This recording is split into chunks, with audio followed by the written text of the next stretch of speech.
Herzlich willkommen zu Stricken mit Calypso. Ich bin Calypso und ich freue mich sehr, euch wiederzusehen. Ich habe heute ein ganz besonderes Video für euch vorbereitet. Ich möchte euch 7 Designs vorstellen, die ich niemals stricken werde und auch erklären, warum. Außerdem möchte ich euch Alternativen zu diesen Designs vorschlagen. Achtung, vorneweg möchte ich sagen, dass dieses Video absolut gar keine persönliche Kritik ist an die Designer, die diese Modelle kreiert haben, die ich jetzt diskutieren werde. Alle diese Designer haben ihre Daseinsberechtigung, sie sind alle super erfolgreich und machen wirklich ganz, ganz tolle Arbeit. Sie bereichern wirklich unsere wundervolle Strickwelt. Es handelt sich hier absolut nur um meine persönliche Meinung, um meine persönliche Perspektive. Ihr könnt gerne in den Kommentaren eure eigene Meinung dazu schreiben. Natürlich immer höflich und respektvoll und liebevoll, so wie wir gerne in der Strickwelt miteinander umgehen. Sowohl die Designs, die ich niemals stricken werde, als auch die Alternativen, die ich euch aufzeigen möchte, sind wundervolle Menschen, die sehr, sehr tolle Arbeit leisten und auch manche von ihnen richtig, richtig tollen Content produzieren und richtig tolle Videos machen, die ich super gerne schaue und nicht nur mich, sondern auch viele andere Menschen inspirieren. So, das war die kleine Einführung und nun können wir auch einsteigen in die 7 Designs, die ich niemals stricken werde. Design Nummer 1, das ich niemals stricken werde, das ist die Sophie Scarf von Petite Knit. Sehr viel gesehen, zu viel gesehen. Natürlich ein sehr erfolgreiches Design. Auf Ravelry gibt es mehr als 17.000 Projekte, 17.000 Personen, die dieses kleine Tuch gestrickt haben. Und bestimmt auch noch viel mehr, denn nicht alle kreieren ihr Projekt auf Ravelry. Das ist ein super, super Design für Einsteiger, wenn man ein kleines Projekt stricken möchte, wenn man ein bisschen Reste übrig hat und vielleicht ein kleines Geschenk machen möchte. Aber ich werde dieses Design niemals stricken, denn diese Sophie Scarf erfüllt für mich einfach keinen Zweck. Ich finde diese Sophie Scarf zu klein, nicht besonders vielseitig einsetzbar. Es ist vielleicht ein tolles Design für Einsteiger, aber mich überzeugt es eher nicht und ich sehe keinen großen Nutzen in diesem Accessoire. Trotzdem ist Petite Knit natürlich eine sehr erfolgreiche Designerin, die eine Marktlücke entdeckt hat, könnte man schon sagen, und einen wundervollen Beitrag zu unserer Strickwelt leistet, der auch sicherlich viele animiert hat, die Nadeln überhaupt erst aufzunehmen und stricken zu lernen. Das ist also super toll, trotzdem werde ich dieses Design niemals stricken und möchte euch deswegen 2 Alternativen vorschlagen, die ihr vielleicht stattdessen in Betracht ziehen könntet. Die erste Alternative ist Le Bandana All Over Stripes von Aimé Gilles. Das ist ein Bandana, also etwas größer als die Sophie Scarf und deswegen für mich auch eher praktischer im Alltag. Ich bin keine Person, die riesige Tücher trägt, aber trotzdem habe ich gerne oft was am Hals und da finde ich ein mittelgroßes Tuch viel praktischer. Das kann ich mir einmal umschlingen, einen kleinen Knoten machen und mein Hals ist geschützt. Le Bandana All Over Stripes hat genau die perfekte Größe für meinen Geschmack und ist auch vom Stricken interessant, denn die Streifen gehen in verschiedene Richtungen. Es gibt verschiedene Blöcke an Streifen, die unterschiedlich angeordnet sind und das finde ich macht Spaß, es macht das Design interessant. Man kann es in ganz vielen verschiedenen Farben stricken, Farbkombinationen, entweder 2 Farben oder vielleicht auch sogar mehr Farben und dadurch ganz viele Reste verwerten. Das ist ein tolles kleines Geschenk. Ich finde dieses Design einfach gut gelungen und das könnte ich mir vorstellen, nachzustricken. Die zweite Alternative für die Sophie Scarf von Petite Knit ist das Bandana Strandcafé von Dani Bauer.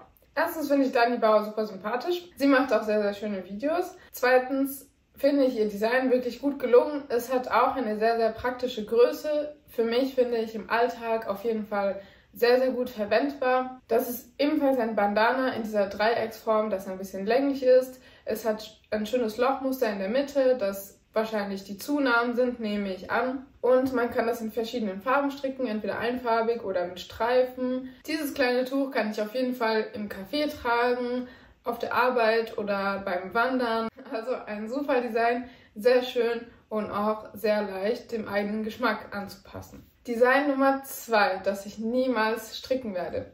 Es geht um den Ranunculus von Midori Hirose.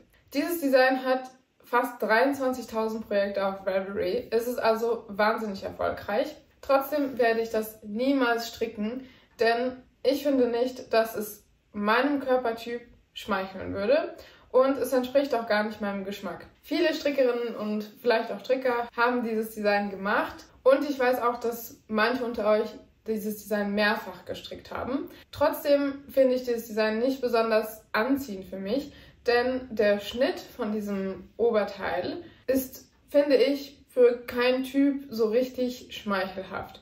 Als eher kleinere Person habe ich das Gefühl, man versinkt in diesem Kleidungsstück und als eher größere Person finde ich nicht, dass es besonders schmeichelhaft ist für die Figur. Natürlich ist das Geschmackssache, aber ich finde diesen Schnitt für mich nicht besonders interessant. Außerdem, je nachdem welches Garn man verwendet, kommt das Muster auf der Rundpasse auch nicht wirklich gut zur Geltung. Ich finde, wenn man dickeres, flauschiges Garn nimmt, dann kommt das Strickmuster hier auf der Rundpasse nicht so gut zum Vorschein.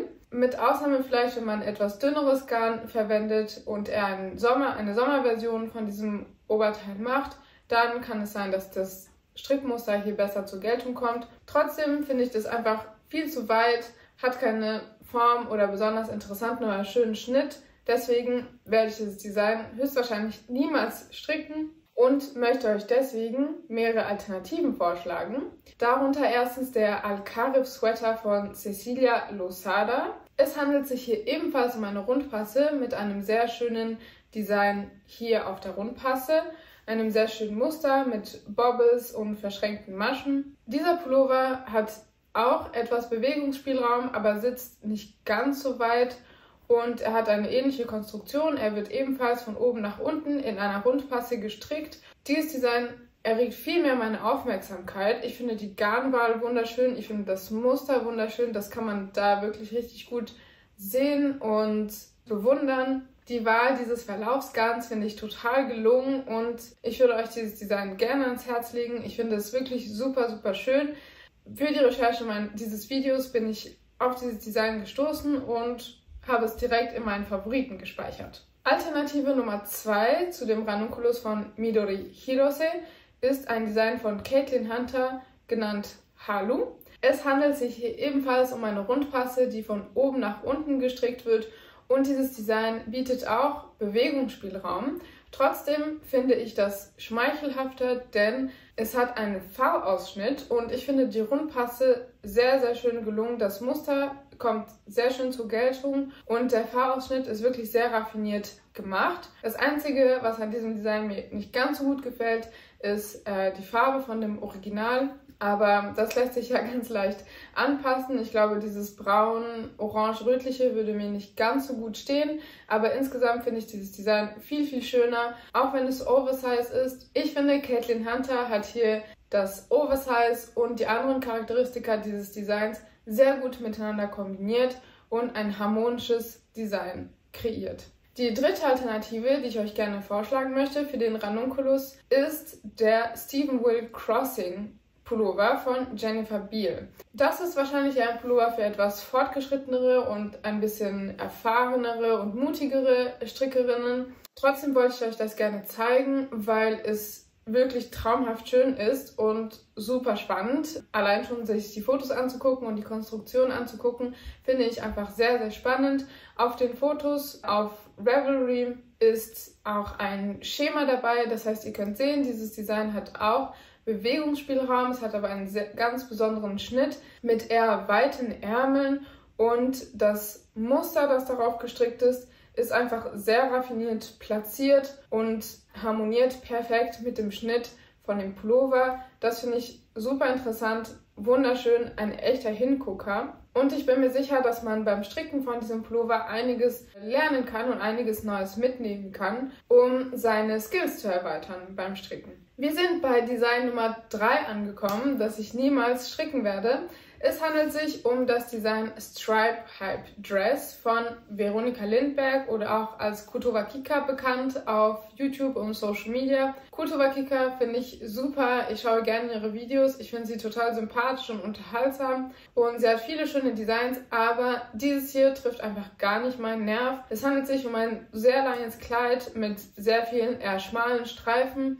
Erstens finde ich die Farbkombination, die sie ausgewählt hat, nicht ganz so harmonisch. Und ich kann mir vorstellen, wenn man so viele schmale Streifen strickt, hat man am Ende, oder ich weiß es, hat man am Ende sehr, sehr viele Fäden zu vernähen. Darauf hätte ich nicht so viel Lust. Außerdem handelt es sich hier einfach um ein gerades Kleid, das gar nicht angepasst ist. Und diese Art von Kleid und Schnitt können, finde ich, nur große Frauen tragen. Eher kleinere Frauen versinken einfach in diesem Kleid.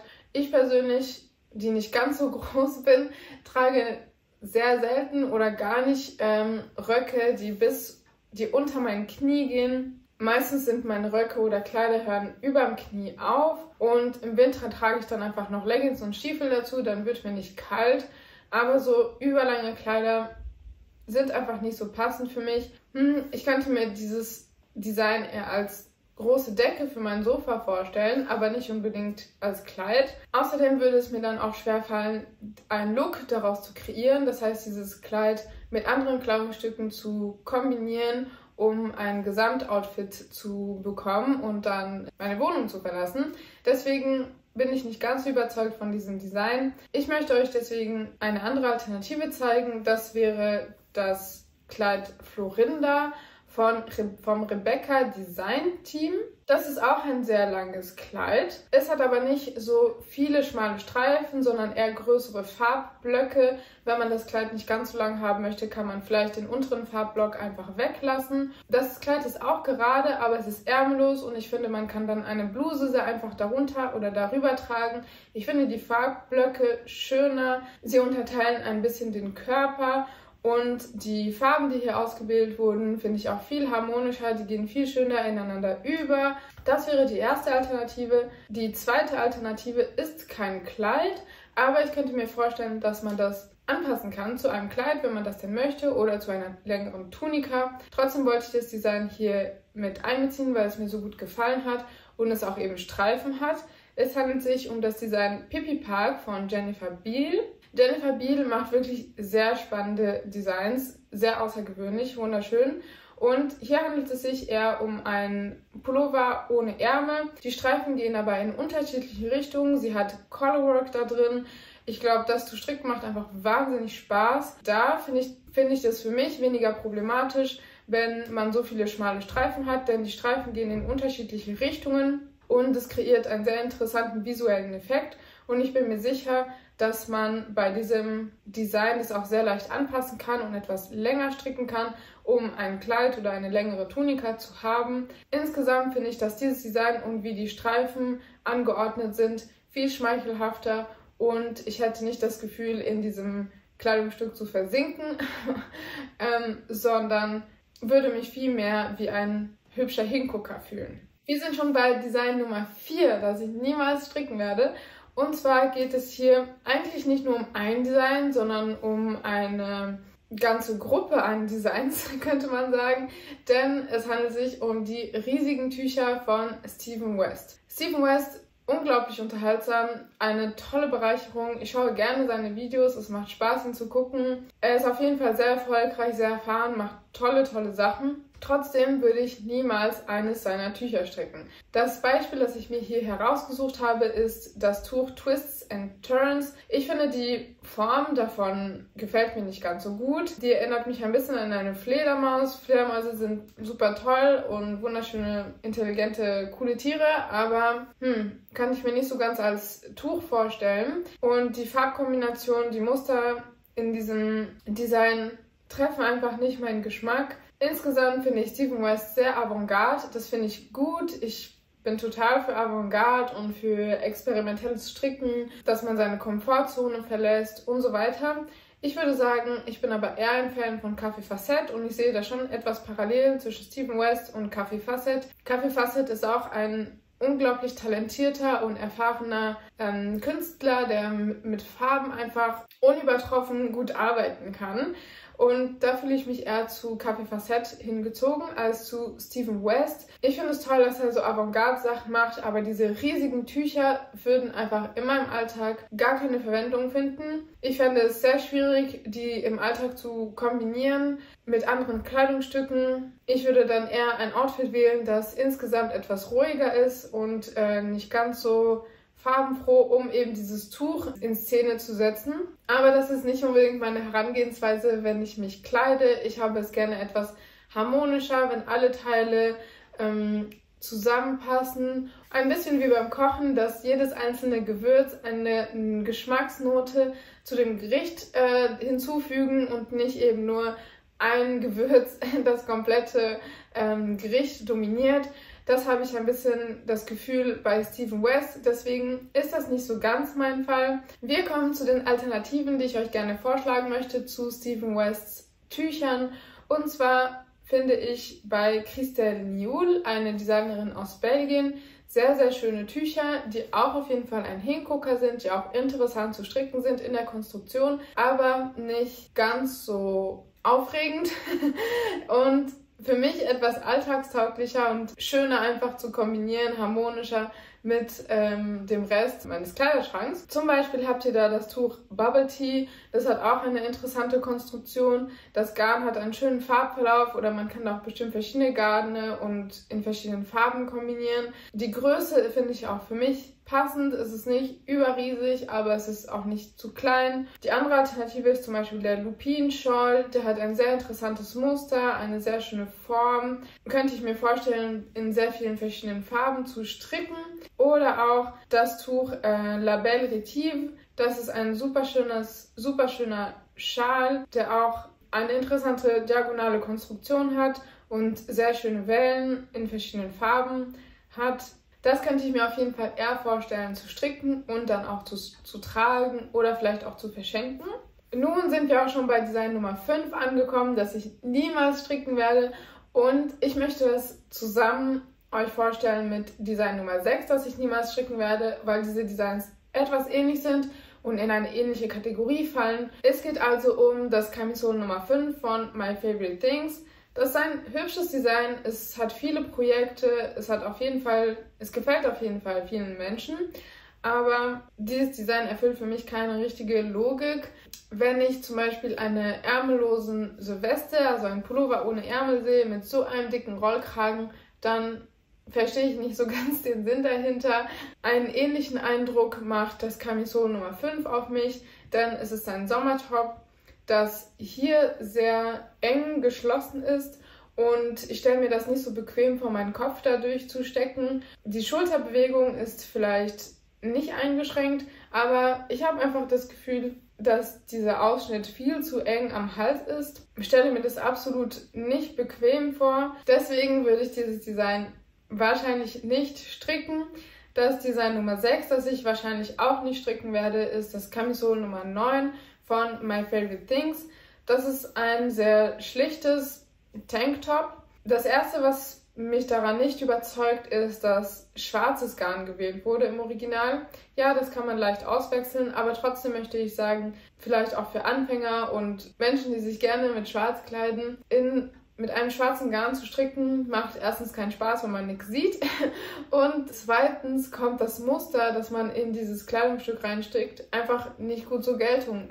Man sieht es einfach nicht, weil es schwarz ist. Und das finde ich sehr schade, wenn man sehr viele Stunden damit verbringt, ein Kleidungsstück von Hand herzustellen, um dann nicht viel erkennen zu können, weil die Farbe einfach zu dunkel ist. Die Erfahrung habe ich auch mit Dunkelblau gemacht, deswegen seid vorsichtig, wenn ihr so dunkle Farben strickt. Überlegt euch das wirklich zweimal. Außerdem finde ich dieses Camisole Nummer 9 sehr, sehr basic. Natürlich ist es gut, wenn man Basic-Teile in seinem Kleiderschrank hat. Wenn ich meine Kleidung schon von Hand stricke und die Möglichkeit habe, da zu experimentieren und das an meinen Körper, an meinen Geschmack anzupassen, dann sehe ich nicht wirklich den Grund oder die Motivation, so ein komplett basic Kleidungsstück zu stricken.